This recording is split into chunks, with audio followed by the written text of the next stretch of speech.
मीठी। Hello India, hello India. बड़ों को ढेर सारा प्रणाम, छोटों को ढेर सारा प्यार, और मेरे सारे सब्सक्राइबर कैसे हो आप सबको ढेर सारा Ram Ram, Ganpati Bappa Morya. Welcome back to my YouTube channel Simi की डायरी में आप लोग का ढेर सारा स्वागत है। दोस्तों, आज मैं दूसरी उपन्यास मीठी आप लोगों के समक्ष लेके आ रही हूँ। इसके पहले मैंने एक उपन्यास रख चुका है और उसका शीर्षक था उधार का सुख। वैसे एक उपन्यास मैंने स्टार्ट किया है सिमी की डायरी ऑफिशियल में भी, और उसका शीर्षक है भूल भुलैया। और एक और उपन्यास मैं उस पर पहले रख चुकी हूँ और उसका शीर्षक है प्यारी भूतनी। तो जिसे हिंदी नॉवल पसंद है और जिसे हिंदी नॉवल से इंटरेस्ट है, मतलब जिससे हिंदी नॉवल में और हमारे ये उपन्यास अगर आप लोग देखना चाहे, पढ़ना चाहे, तो सिमी की डायरी और सिमी की डायरी ऑफिशियल को आप लोग सब्सक्राइब कीजिए और इसे आप देख सकते हैं, पढ़ सकते हैं। तो चलिए, आज मैं आप लोगों के समक्ष रखने जा रही हूँ मीठी। तो एक लड़की की कहानी है मीठी। तो मैं चलिए आप लोगों के समक्ष रख रही हूँ कि मीठी अपने ही धुन में खोई बढ़ती चली गई। तभी उसकी नज़र एक शख्स पर पड़ी जो हुबहू प्रभात की तरह पीछे से लग रहा था। फिर क्या था, वो अतीत में खोती चली गई। जब पहली बार वो हनीमून पर यहाँ शिमला और मनाली अपने पति प्रभात के साथ आई थी। इस बर्फ पर कितनी देर तक दोनों ने स्केटिंग की थी, एक दूसरे पर बर्फ के गोले मारे थे। कितनी सुहानी यादें थी वो घूमना फिरना। तभी अचानक ना जाने उसे क्या हुआ कि बर्फ का एक गोला बनाकर उस शख्स के पीठ पर दे मारा। उस इंसान ने पलट कर देखा। वाट, सॉरी की बच्ची। उसने भी पुनः एक गोला उसके ऊपर दे मारा। दोनों बिल्कुल ही भूल गए थे कि वो एक दूसरे के लिए अजनबी हैं। काफी देर तक दोनों बर्फों पर खेलते रहे, फिर दौड़ते दौड़ते थक गए। हाय, मैं समीर हूँ। हाय, और मैं मीठी। समीर के अंदर मन तक ये शब्द भींगता चला गया। क्या हम कभी मिले हैं? जी नहीं। तो फिर? मीठी कुछ कहते कहते रुक गई। पर क्या? जी, वो मेरे पति की याद आ गई। यहाँ हम दोनों पहली बार अपने हनीमून पर आए थे। मैं अतीत में खोई हुई थी। फिर अचानक आप पर नजर पड़ी तो कुछ क्षण के लिए ऐसा लगा कि प्रभात सामने खड़े हैं, इसलिए तो आप पर गोले दे मारे। ओह, फिर से एक बार सॉरी। अरे नहीं, कोई बात नहीं। आप अकेली हैं? नहीं, अपने कॉलेज की लड़कियों के साथ आई हूँ, कॉलेज टूर पर। अच्छा, और आप? मैं लंदन में रहता हूँ, डॉक्टर हूँ, वहीं एक बहुत बड़े नर्सिंग हॉस्पिटल के ऑनर का जमाई हूँ। अच्छा, चलिए, ये भी खूब रहा आपके इंट्रोडक्शन कराने का तरीका। आप इंडिया आते जाते रहते हैं? जी नहीं, पहली बार आया हूँ। क्या? मीठी चौंक सी गई। पर आप तो इंडियन है ना? इतनी अच्छी हिंदी, फिर नाम भी तो समीर इंडियन ही है। समीर खिलखिलाकर हंस पड़ा। अरे हाँ बाबा, इंडियन ही हूँ, पर कभी यहाँ नहीं आया। यानी आपके मम्मी पापा ही बस गए होंगे लंदन में? पता नहीं। समीर खुद में ही बड़बड़ा उठा। दोनों बातें करते करते वापस आ गए थे। लड़कियों ने उन्हें घेर लिया था। दीदी, आप यहाँ कहाँ चली गई थी? हम लोग कब से परेशान हो रहे थे, आपको ढूंढ रहे थे। अरे कुछ नहीं, बस यूं ही। Bye bye. वापस चले? हाँ चलो। सारी लड़कियां बस पर बैठ तो गई है ना? एक बार देख लो, कहीं कोई छूट ना गई हो, कोई रह ना गई हो। जी, जूली, जो शायद सारी लड़कियों की हेड थी, बस पर चढ़कर सबों को एक बार देख लिया था। फिर सभी लड़कियां बस पर सवार होकर के होटल की ओर रवाना हो गई थी। मीठी दिल्ली के कॉलेज में जूलॉजी की प्रोफेसर थी। उसके साथ 2 और टीचर भी आई थी और उन लोगों ने भी अपने अपने ग्रुप्स को लेके अलग अलग जगह पर लड़कियों को घुमाने ले गई थी। कुछ पढ़ाई से संबंधित जानकारियां भी इकट्ठी की गई थी। कुछ सैर सपाटे भी हुए थे। पूरे 5 दिन की मस्ती के बाद मीठी अपने ग्रुप के साथ वापस दिल्ली लौट आई थी। फिर से वही रटी रटाई लाइफ शुरू हो गई थी।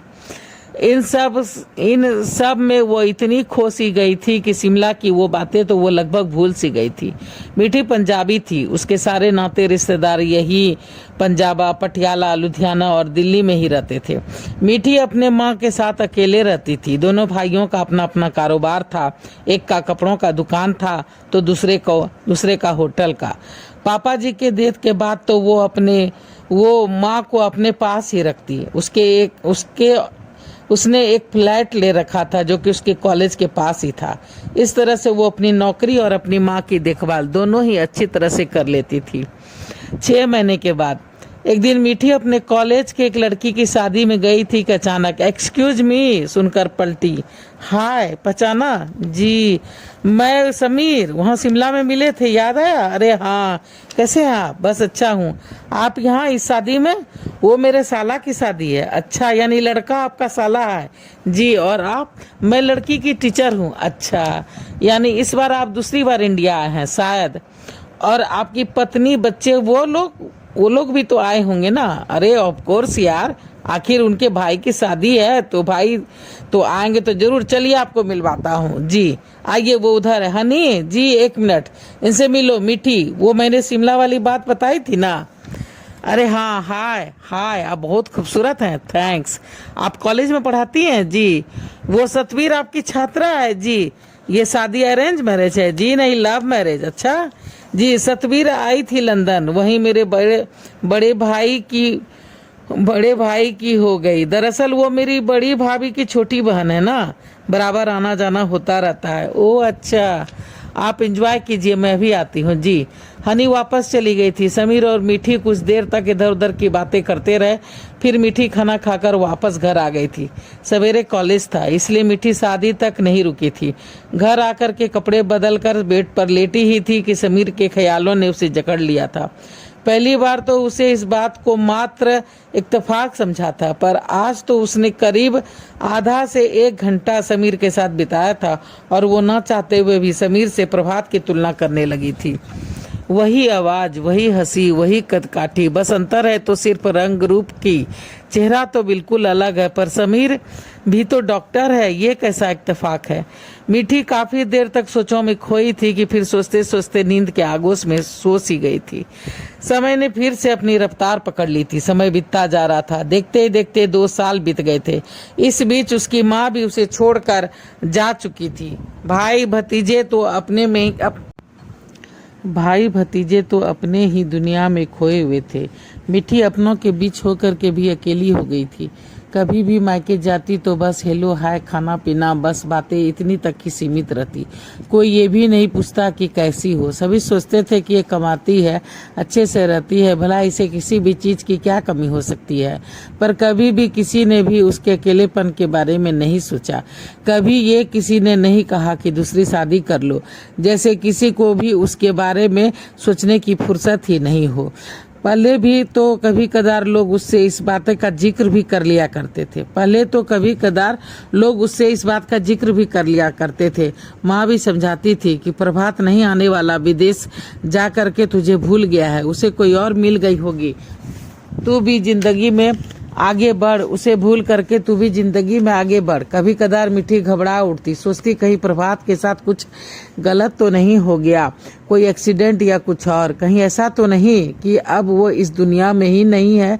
सोच कर उसका मन घबरा उठता। पर उसकी माँ, वो कहाँ है? कहीं कोई खोज खबर नहीं, कोई फोन नंबर भी नहीं। उसके पास कुछ भी नहीं था। हाथ पर बहुत मारे थे उसने, पर कुछ भी पता लगाने में असमर्थ रही थी। मजबूरन वो हाथ पर हाथ धरकर बैठ गई थी, अपने आप को तकदीर के हवाले कर दिया था। प्रभात लुधियाना के एक गांव का रहने वाला था। वह विधवा माँ का इकलौता औलाद था। यहाँ दिल्ली से ही उसने डॉक्टरी की पढ़ाई पूरी की थी और यहीं हॉस्पिटल में उसकी नौकरी भी हो गई थी।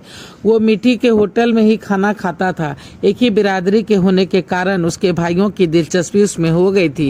यदा कदा वो प्रभात की मदद भी कर दिया करता था। कभी फीस जमा कर देता तो कभी कोई पर्व त्योहार में घर पे बुला लेता। धीरे धीरे मिठी भी प्रभात को पसंद करने लगी थी और फिर मिठी और प्रभात की शादी हो गई थी। प्रभात ने एक अच्छे से हॉस्पिटल में ज्वाइन कर लिया था। मिठी उस वक्त एमएससी की छात्रा थी। 2 साल की नौकरी के बाद प्रभात को लंदन के एक हॉस्पिटल से कॉल लेटर आया था और वो खुशी खुशी लंदन चला गया था। 2 महीने के बाद वो वापस आया था और अपनी माँ को लेकर के वापस लंदन चला गया था। मिठी के फाइनल एग्जाम चल रहे थे, इसलिए वो साथ नहीं जा सकी थी। प्रभात ने उससे कहा था कि एग्जाम दे दो, 2 महीने बाद मैं आ करके तुम्हें ले जाऊंगा, तब तक पासपोर्ट और वीसा भी क्लियर हो जाएगा। तभी उसकी माँ उसके साथ रहने आई थी, जो मरते दम तक उसके साथ रही थी। उसका ये फ्लैट भी प्रभात नहीं खरीदा था। कुछ नौकरी से बचाए पैसों से तो कुछ गांव की जगह जमीन बेचकर मिले हुए पैसों से इसका इंतजाम किया था। मीठी 2-4 बार उसके गांव भी गई थी और वहां भी उसके किसी भी रिश्तेदारों को प्रभात और उसकी मां के बारे में कोई भी खोज खबर नहीं थी। मीठी को प्रभात और उसकी मां की कोई भी खोज खबर नहीं मिल पाई थी। मीठी ने प्रभात के दिए गए कार्ड पर भी लंदन में कई बार फोन किए थे, पर वहां के लोगों का कहना था कि उन्होंने ज्वाइन ही नहीं किया था। ऐसा कैसे हो सकता है? मीठी जानती थी कि सभी झूठ बोल रहे हैं, पर वो करती भी क्या जब उसके अपने ही उसका साथ नहीं दे रहे थे, तो ऐसे में परायों से वो क्या उम्मीद कर सकती थी। तो चलिए दोस्तों, मीठी हिंदी नॉवेल जो है सो उसका पहला पार्ट मैंने यहाँ तक रख दिया है और फिर अगला पार्ट लेके आप लोगों के समक्ष आऊंगी। तो चलिए मुझे सपोर्ट कर दीजिए। अगर पहली बार चैनल पे आए हैं तो थोड़ा सा सब्सक्राइब कर दीजिए, लाइक कीजिए, शेयर कीजिए, कमेंट्स कीजिए, अच्छे अच्छे कमेंट्स कीजिए और बेल का बटन दबाइए ताकि जब जब मैं वीडियो डालूंगी तो आप लोग को नोटिफिकेशन मिलेंगे। अब मैं अपनी वाणी कहीं पे विराम देना चाहती हूँ। जय भोलेनाथ, हर हर महादेव। और आप लोगों का ढेर सारा थैंक्स कर रही हूँ मेरा वीडियो को देखने के लिए और मुझे सपोर्ट करने के लिए। ढेर सारा thanks. Thank you very much.